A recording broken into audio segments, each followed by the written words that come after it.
Hi there. In this quick video, I will show you how you can improvise T-SQL code for better performance. Let's jump into the demo.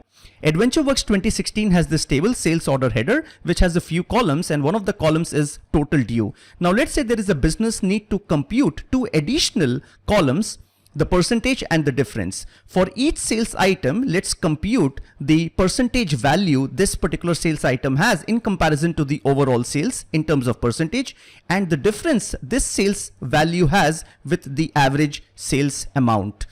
Now, most SQL developers may write a query like this where you are putting down two subqueries, one to compute the sum and the other one to compute the average. The first one, of course, will facilitate in computing the percentage using this statement, and the second one is going to give you the difference amount, which is total due minus the overall average. If you execute this particular query, and let's see, we get the data as expected, and if you jump into the execution plan, the first thing you are going to observe that optimizer scans the same table 3 times, first, second and third. Now how can you improvise this? Let's go back and rewrite the query using cross join. So you can take off the subqueries and put down a cross join section here. Let's say I'm computing the sum and average as a singleton query here, which is giving me two values, and of course join it with the other query. So this is the relational multiplication that we are doing using cross join, and of course refer these columns in this query here. So if I execute this and we get the output as expected, let's go and jump into the execution plan,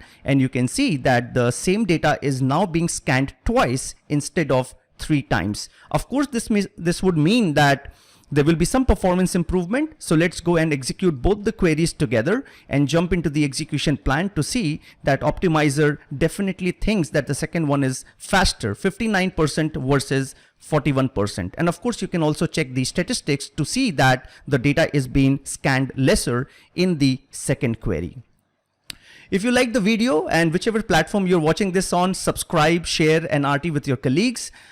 Log on to SQLmaestros.com and SQLserverGeeks.com for more such content, and follow me on Twitter @A_Bansal. See you soon in another video. Thank you.